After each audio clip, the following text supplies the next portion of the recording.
Namaste, greetings and blessings, and welcome to the Center for Spiritually Integrated Arts. This is our Sunday message, and I am Reverend Dr. Raymont Anderson, the founder and spiritual director of this center. And I invite you to watch not only this Sunday message, but any of our archived messages. I invite you to join any classes or events that we have going on. I invite you to reach out and email if you have any questions. Questions about this community, questions about me, questions about what we do, or questions about this science of mind and spirit, liberation theology that we practice and teach. And if by chance you find yourself seeking beloved community with other like-minded beings, even if you already belong, are a member of another community, church, or center, you are more than free to have multiple affiliations wherever you are fed and find community. You are invited. And lastly, feel free to click like, subscribe, and share this or any other message or announcements with others in your circle.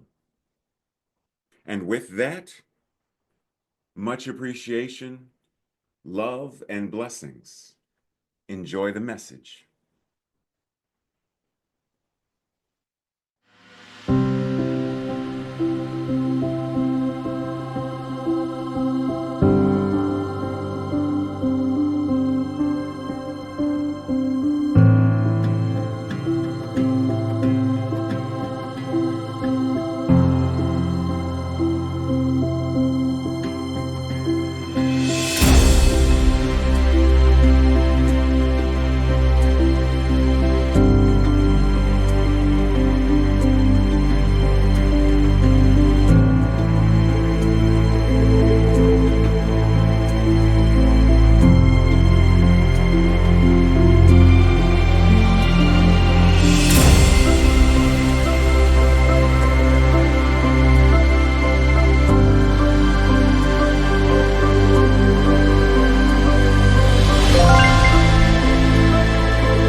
Namaste and greetings.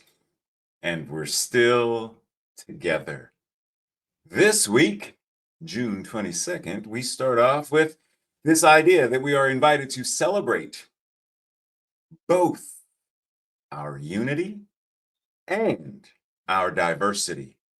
Recognizing our divine connection often requires, I know it's a bad word for some folks, vulnerability, and the courage to support one another as we share our truths, the truth of our experiences. Pause. Keeping in mind this idea of diversity as an expression of the divine is crucial because while we may not always agree, and I'm not even going to say may not, there's going to be disagreement of one kind or another. I don't want chocolate ice cream. I want strawberry. Okay, then can we go ahead and get a Hawaiian pizza? No, I don't like pineapples. Okay, so there's going to always be a disagreement about something. Should we paint the room red or blue? Neither. It should be green. We are going to disagree about something. Everything from the what we would call trivial to the major to the traumatic. But we have to keep in mind that while we may not always agree, each challenge, each disagreement, each confrontation, each conflict is providing an opportunity for us to practice emotional regulation, to practice how do we heal our own trauma, to practice how do I use my voice to advocate for myself and for others, to practice how do I come together vulnerable, but moving towards unity, to practice how, even in the midst of the conflict, the confrontation, the disagreement, the discord, how do I remember that we are still together? Because there's only one. Different definitions of unity may lead some folks to conflict. But once again, such conflict invites greater discussion, greater healing, and thereby greater transformation. When we are feeling frustrated with the pace of cultural evolution, because it moves so slow at times, we are invited to find solace in the words of Reverend Dr. Martin Luther King Jr., who said, "The arc of the moral universe is long, but it always bends towards justice." And we're going to talk about that in a few. Just breathe it in. Dr. Tracy Brown says oneness does not mean sameness. In the category of fruit, that's one category. Within there, of all the kinds of fruits, are they all the same? No. So if we understand, okay, well, what about dogs, canines? In the one group called canine, are all dogs the same? No. Oh, music? No. So if we understand it when it comes to these things, why would we expect that we need to be the same as in order to express oneness? Oneness is a given.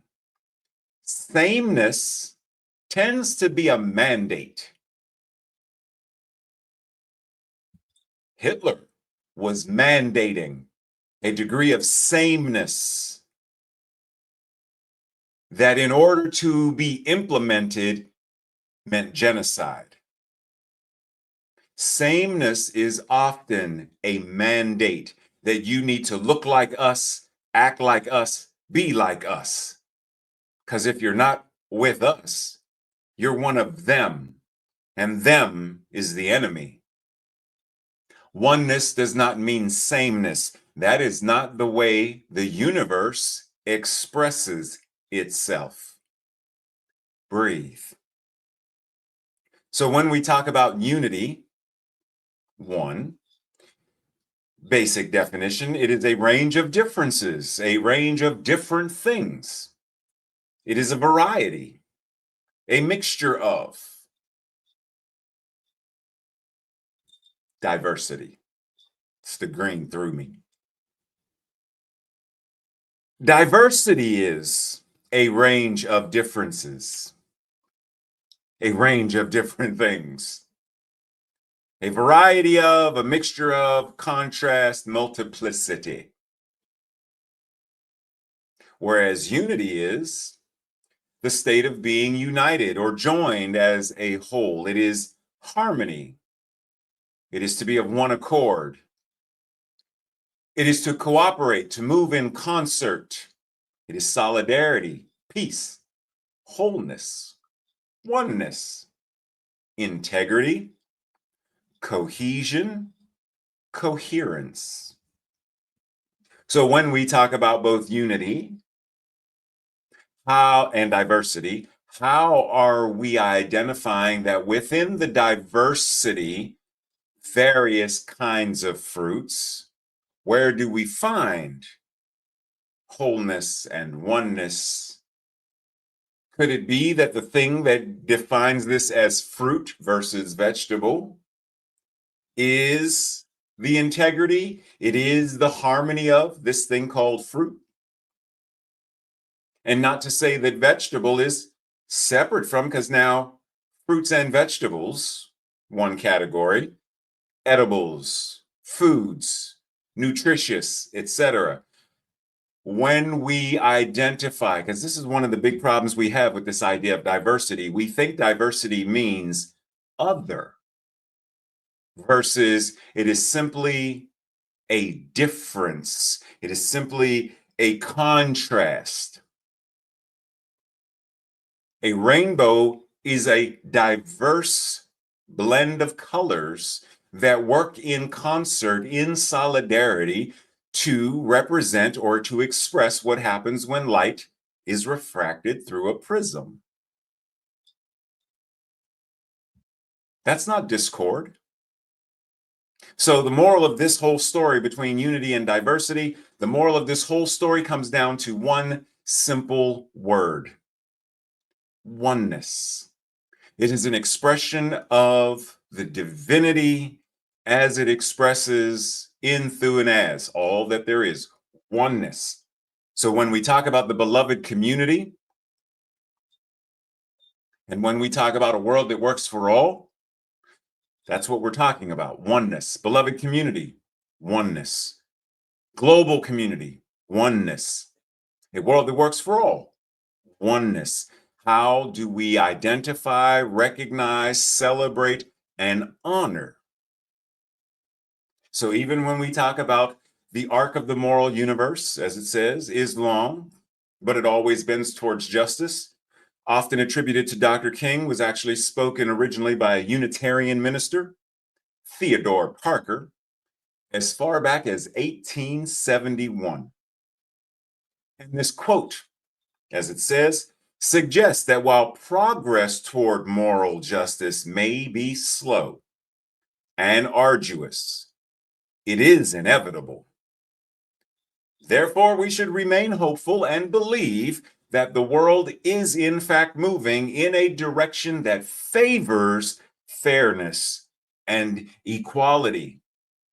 Despite the challenges and despite the obstacles and despite the setbacks that we witness and experience along the way.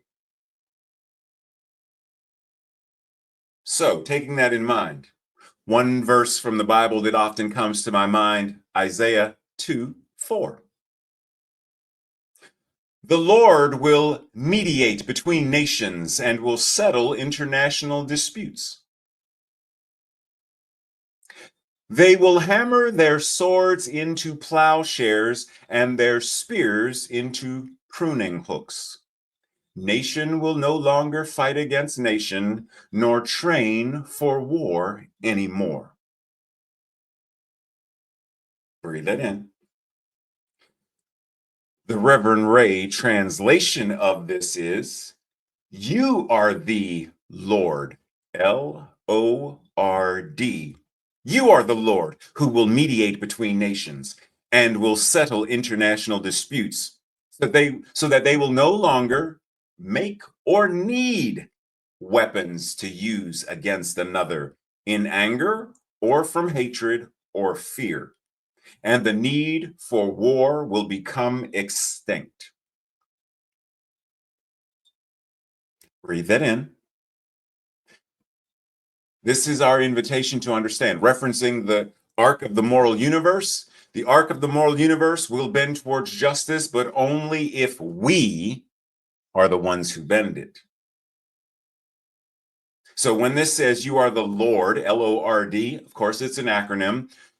You are the life, the order, the righteousness, and the divinity who will mediate and bring about a world that works for all. You are the one who is given the opportunity to bend the arc of the moral universe in order for there to be equity and justice in a world that works for all. It's not going to happen by itself. Dinner doesn't happen by itself. The microwave does not turn on, the microwave doesn't open, put the food in, turn itself on, and serve. Houses aren't built by themselves. They don't just magically pop up. We have to build it. Dolores Herta says, when you have a conflict, that means there are truths that have to be addressed on each side of the conflict. And when you have a conflict, then it's an educational process to try to resolve the conflict. And to resolve that, you have to get people on both sides of the conflict involved so that they can have a dialogue, so that they can communicate. Healing happens through communication. Healing of our body, when various parts communicate with various parts of the one. Relationships, communication. Life, communication. How does the universe communicate with itself? Communication. I recently heard about this phenomenon where crows or ravens, when they are ill, how they will find an anthill and go down to the anthill and just flop on it and flutter their wings until the ants come out of the anthill and they crawl all over the raven. And in this, technically what they're trying to do is attack the raven, but they're actually, what they end up doing is eating or feeding off of the mites and the ticks and the things on the raven, which are making the raven sick. And they're giving off a certain kind of, I forget what it's called, but a certain kind of acidic something that heals the raven. Nature communicating with itself. The mycelial network of mushrooms and trees and plants. Communication resolves conflict. So when we are engaged in any kind of disagreement, conflict, confrontation, rather than run from it, rather than feeling like or acting like it's us versus them, breathe and communicate. Breathe in the midst of the disagreement, in the midst of the conflict, in the midst of the confrontation. If it's yours to do, some disagreements, some conflicts, and some confrontations are not ours to engage in, right? Sometimes the way to address it is to leave. So discernment, knowing what is yours to do and when to do it, is also important. But rather than doing what many of us in New Thought do is, oh, there's conflict. Fight, flight, Fawn freeze. Whoo. Breathe.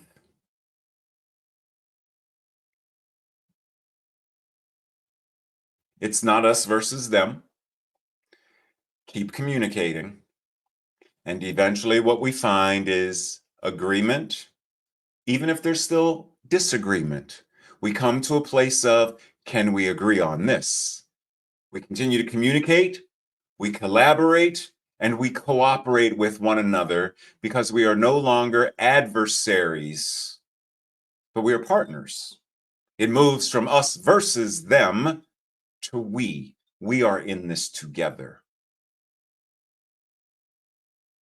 That's the only way we're going to get to a world that works for all. Understanding that it's we, the people, in order to form a more perfect, harmonious, and transformative global union. We breathe. So very often, people get they get into it. But why? Why are conflicts, disagreements, and confrontations, why are they such a big deal for some people? Like some people seek these things out. Some people thrive off of, and some people can't control it. They are easily baited into it. Why? Why is it a thing?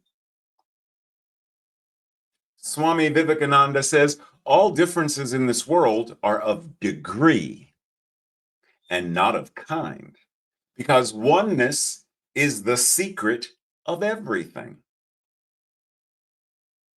So, in other words, this highlighter, and I'm not even going to use the ink pen. I'm going to use the chapstick, bliss sticks. They're the same color. I don't want to go with something. Let's go with the phone stand. Okay, these are very different. Okay, the differences of these are not of kind. One's used for one thing, the other one's used. The difference is actually in degree, the degree of how the divine, the degree of how oneness, the degree of how the universe is expressing as this thing and as this thing. The degree of how this, the universe, and this, the universe, of degree. When we really sink into this, we understand then we're far more similar, we're far more connected than we've been led to believe. So, in this grand thing of believing in separation and what separation does, the damage it causes by believing that we are separate from one another, separate from life, separate from God, separate.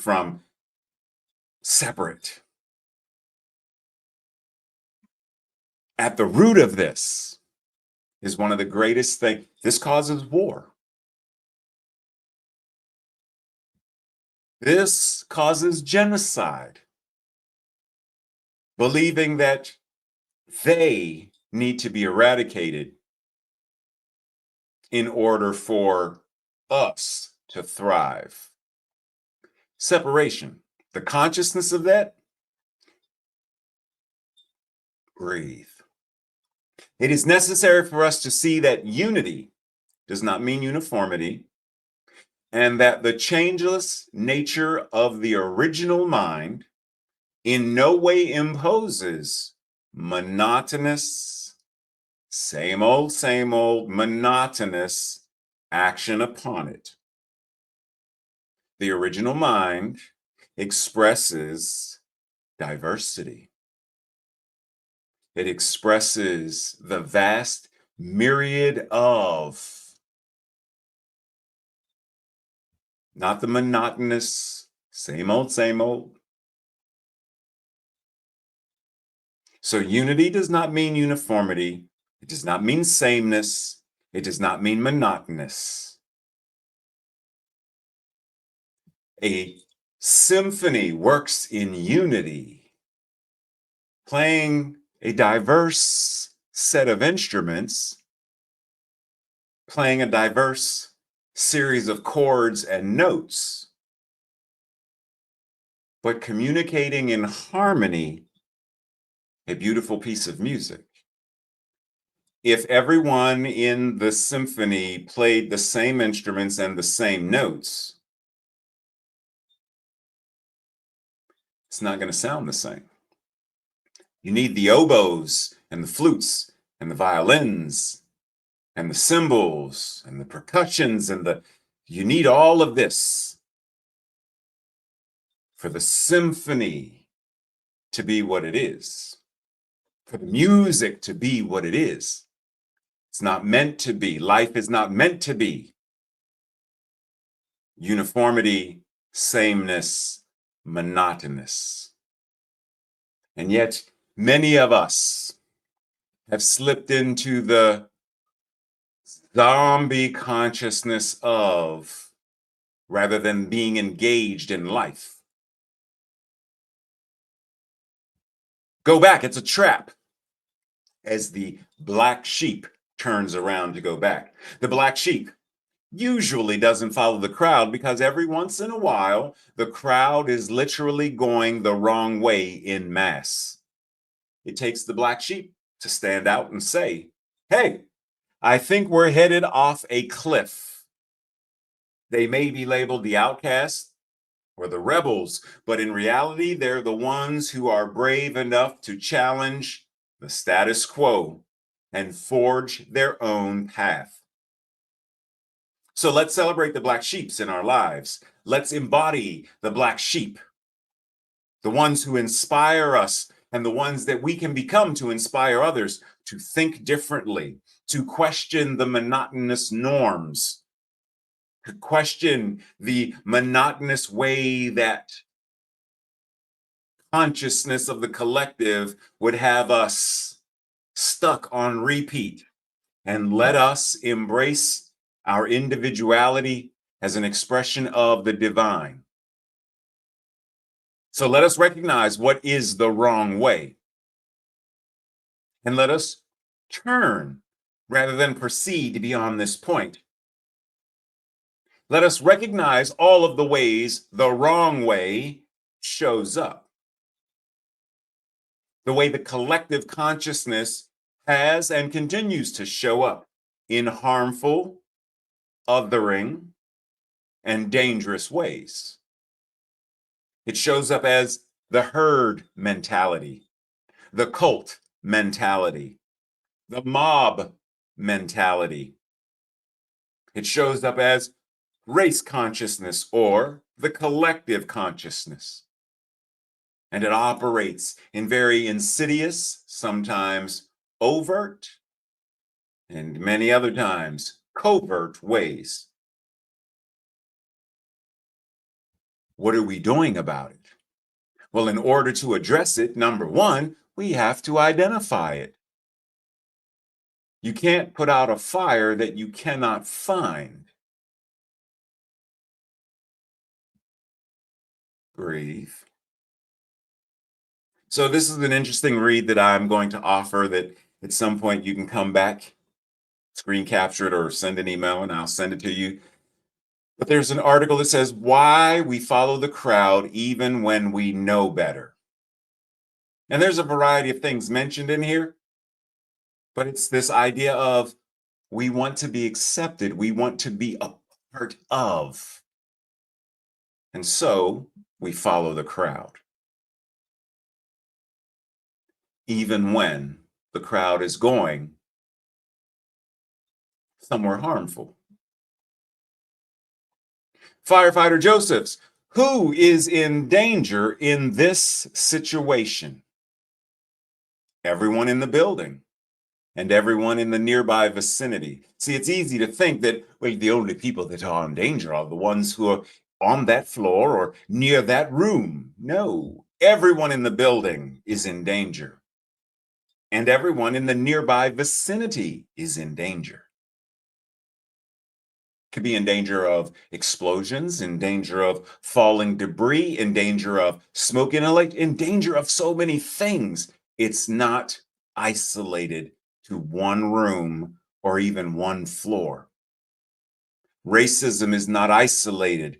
Transmisia is not isolated. Do you realize that transphobia, as I call transmisia, has been the thing that has caused people to attack cisgender women, accusing them of being transgender women and attacking them. One was even, I forget the woman's name, but it was an African American woman whose throat was cut because someone said she was a man.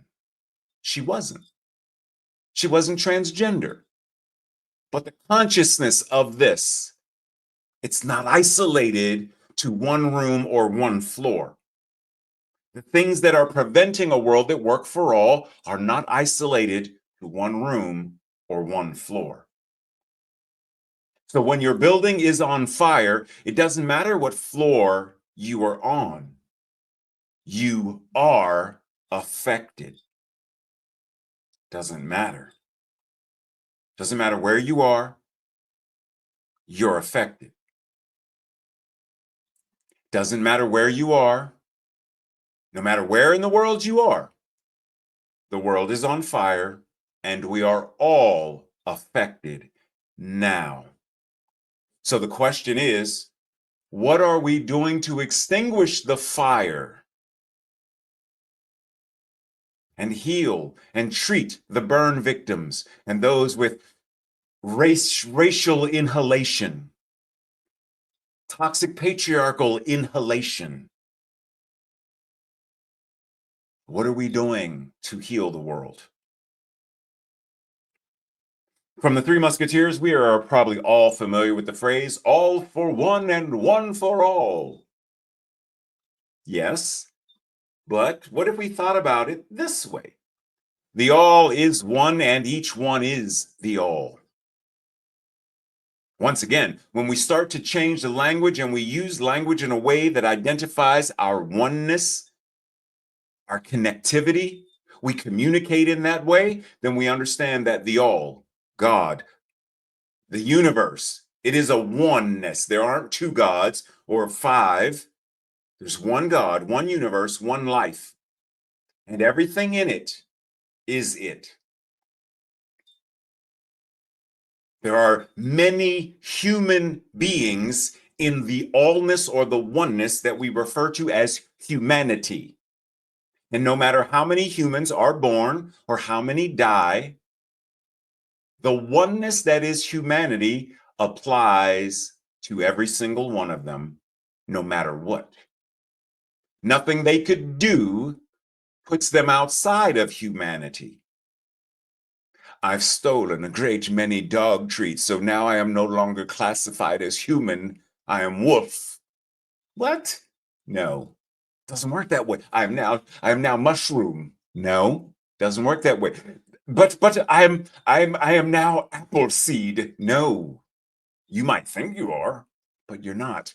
You are still within the all and the one that is classified as human. You are still that which God is. You can't be otherwise. To be otherwise would mean that what we practice, what we teach, is flawed and is incorrect. Just saying.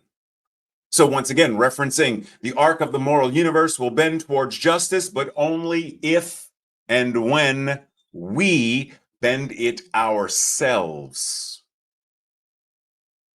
Only when we bend it ourselves. If I were to ask you, when you see these individual faces, people, what comes to mind? What is something that links all of them? This idea that no one is free until we are all free. In some way, shape, or form, there is a representation of how one person said enough and stood up, stood out, spoke out, made a difference as a single individual. And around that single individual, others gathered. And as a result, they bent the arc. As Gwendolyn Brooks says, We are each other's harvest. We are each other's business. We are each other's magnitude and bond. We are. We belong to each other. We are each other's family, connection. We are the reflection of each other. We are the embodiment of and the incarnation of the divine. We have to take responsibility. And as Claudette Colvin says, I knew then and I know now that when it comes to justice, there is no easy way to get it. You can't sugarcoat it.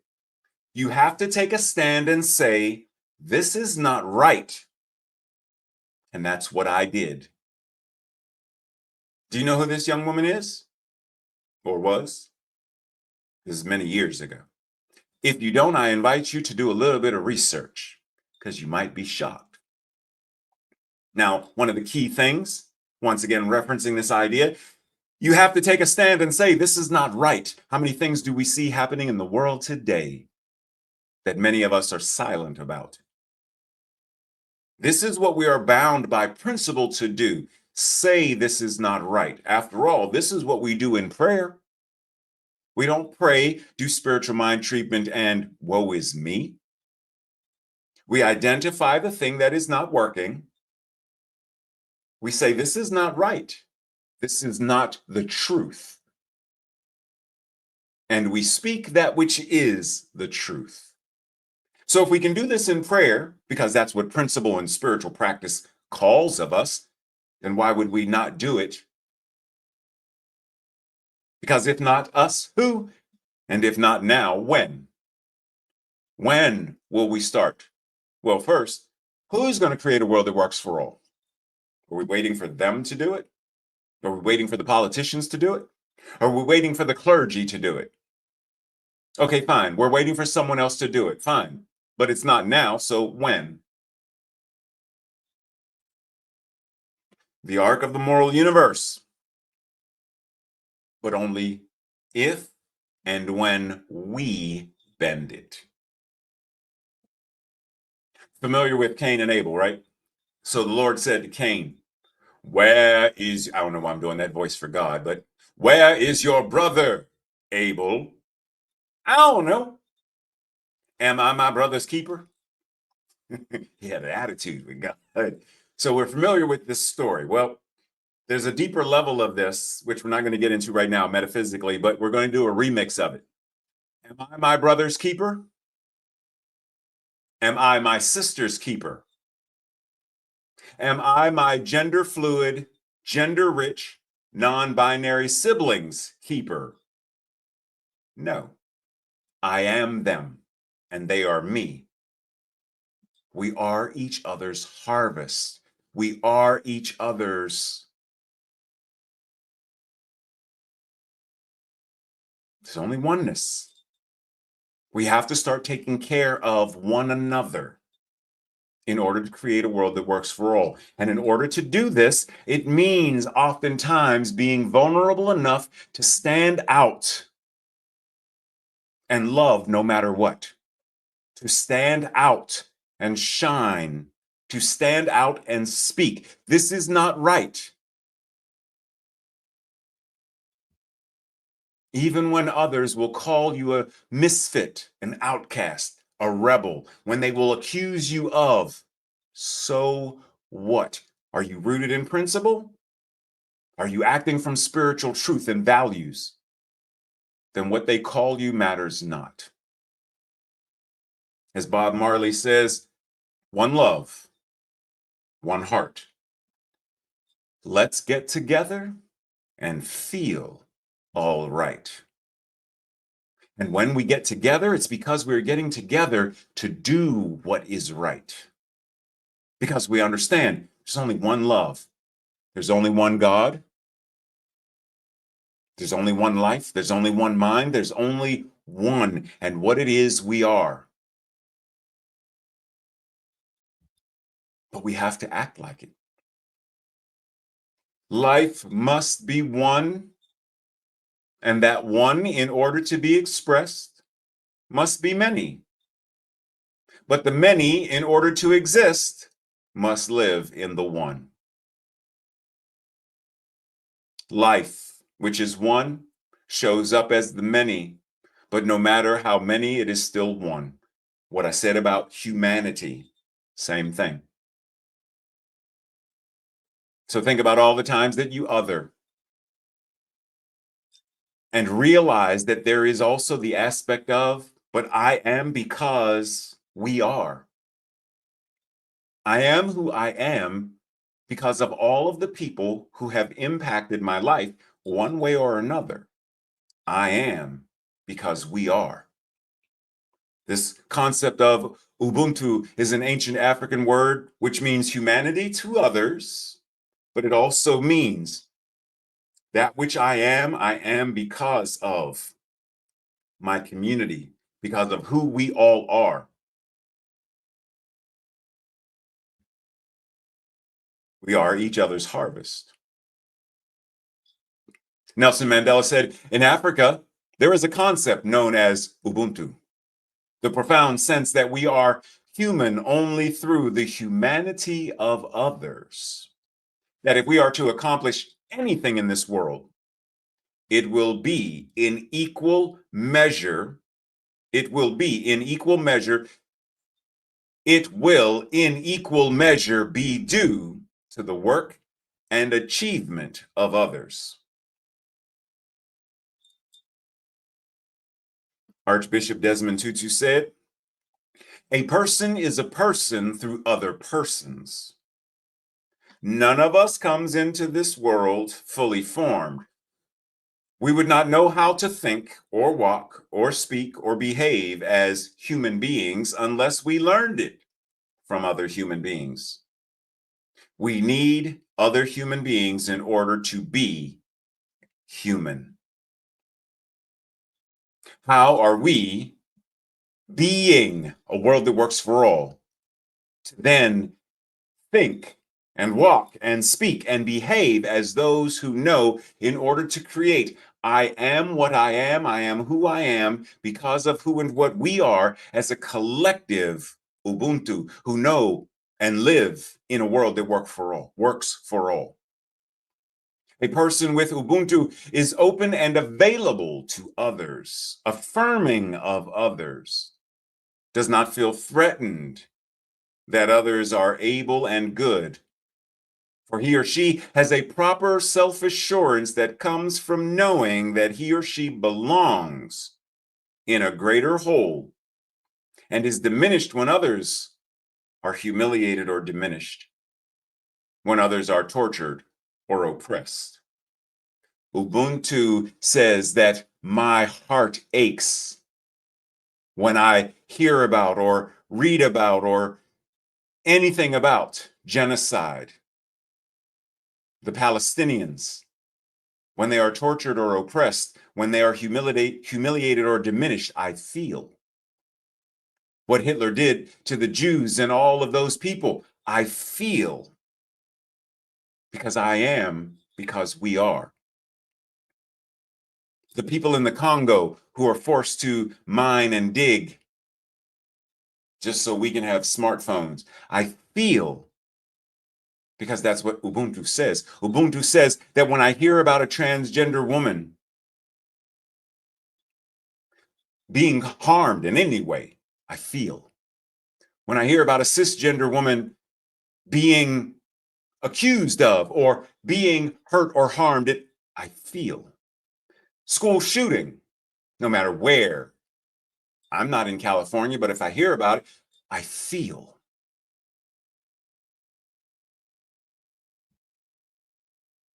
Because we are each other's harvest. We are each other.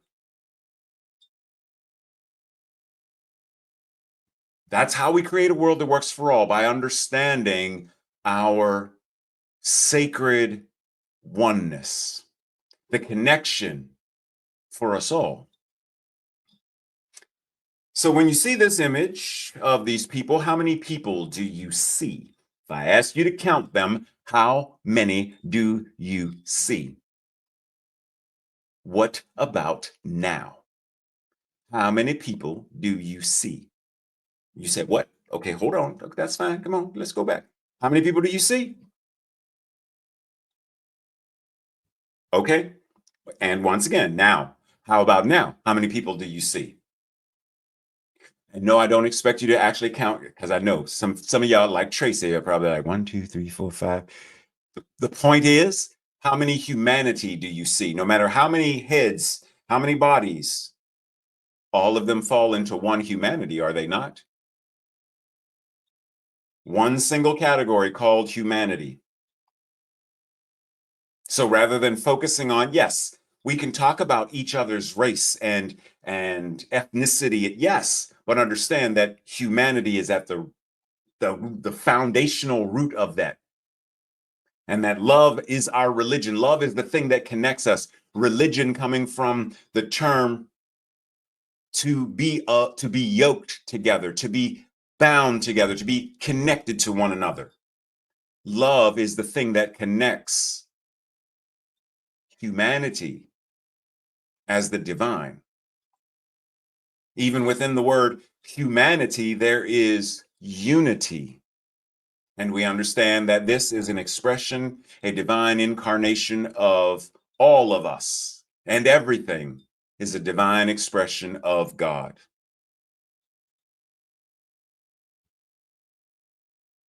As Rumi says, why do you struggle to open a door between us when the whole idea of separation is actually an illusion? You cannot be separated from God, and because you cannot be separated from God, you cannot technically be separated from me. And if we understood this during COVID, we would have been better equipped to take care of one another and ourselves during this time of physical separation and isolation. But because we were so bound in the idea of we're already separate, COVID exacerbated that to a way that many didn't survive, literally. The whole wall of separation is an illusion. So when we talk about this idea of diversity, equity, inclusion, and justice, once again, I invite you to read these because we're going to keep on going, because otherwise today's message is going to be well over an hour. So diversity refers to the characteristics of a person. Equity, reflecting that each person is born into different circumstances. Inclusion, ensuring that organizations and systems have a culture that is inclusive. And justice, highlighting the need for fairness in your organization or the systems. So when we talk about this idea of humanity, we are celebrating humanity with diversity, equity, and inclusion. Because diversity asks who is in the room. Equity asks who is trying to get in the room but can't. And inclusion says, has everyone's ideas, has everyone's voice been heard and shared? Breathe. Ultimately, this is about belonging once again, being together and knowing our togetherness and oneness. So when someone says they are anti-DEI, they are creating systems and structures that are not in favor of diversity, equity, and inclusion, and they are saying no to all of these things. What they are saying no to is belonging. What they are saying no to is the expression of the divine. They are saying no. We don't care who's in the room or who's not in the room. We don't care. I'm in the room. That's all that matters. Now, before we go to the next slide, keep in mind DEI, diversity, equity, and inclusion, because I'm going to remix it and turn it into a different acronym where we ask, is the divine expression included? If it is not, then that is our call to action. If someone does not feel that they belong in the space, it is not a safe space, then there is work to do. If it is a space where language is the barrier, there is work to do. Physical differences, there is work to do. Sight differences, there is work to do. Whatever it is the divine expression included? Is the divine expression of wheelchair included in this space? Can someone in a wheelchair, if they want to be here, can they get in here? No? Then there's work for us to do. Whatever that is, that's our call, because that's what's needed for a world that works for all. When we have this, then we automatically have justice and balance and harmony and love and peace. It's automatic because it's rooted in what we are being. The doing happens from the being. So let us ask ourselves, if we go back and we think about that slide from before, separation, ask yourself, where is God being excluded? God as transgender woman, where and is being excluded, where? God as person from the deaf community, excluded. We don't have access, we don't have interpreters, or we don't have, where are they being excluded? Whether it's intentional or not isn't the question at this point. Simply the question of, where is God being excluded? Because that is also asking, well, where is justice being excluded? Where is love being excluded, or compassion? Where is harmony being excluded? So when we run into that wall of separation that Rumi said was an illusion, for many, it's not an illusion, it's an actual experience. Someone says, stop. There is barbed wire of emotion that says, stop. You are not welcome here. Your sexual orientation, you are not welcome here. Your skin color, you are not welcome here. Your religion, you are not welcome here. There are various reasons. So pause and ask, who is not welcome here? And what is mine to do about it? Why aren't they welcome here? And what is mine to do about it? Because that response, that answer, is how we create a world that works for all. That's how we heal, by having the answer to these questions. But if we are not willing to confront and ask the question, there's no way we can resolve the conflict, the confrontation, and find the healing and the transformation. We cannot truly welcome people home if we don't have a home that includes them. Home is where we are all welcome. And that is the goal of this community, this center, which right now is completely virtual. But I would hope that those who join us feel a certain sense of, I am at home with this community. I am at home with Reverend Ray. I feel safe. I feel seen. I feel heard. I feel honored. I feel respected. Even those who voted for someone that I would have rather you not voted for. It doesn't mean I love you any less. We disagree. Now, if you agree with the current administration to the degree where you also agree that I should not be seen, heard, respected, then I'm not safe with you. That doesn't mean you're not welcome here. It means you're not welcoming me there. Ohana means family.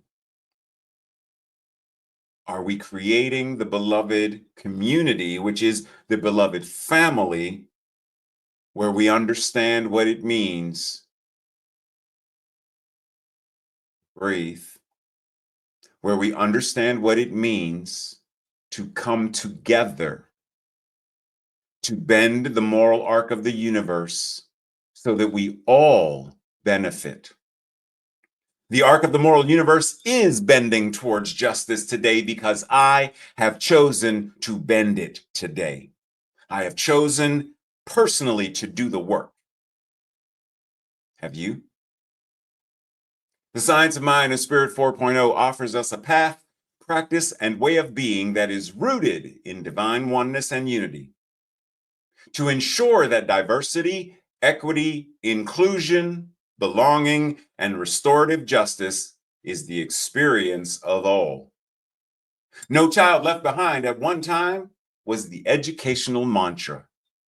Today, Science of Mind and Spirit 4.0 calls us to declare that every child of every age, every creature, and every corner of the earth, all that is an expression of God will be honored, cared for, supported, enveloped in love and compassion, because a world that works for all is a world with systems and structures in place to meet the physical, psychological, emotional, social, recreational, financial, political, and spiritual needs of the people.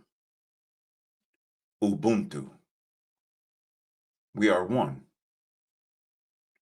Breathe. This week's affirmation, our declaration, I'll say it first, and if it resonates with you, I invite you to say it the second time. I embrace the power of vulnerability, transparency, and connections that feed, fuel, and nurture me and my life together.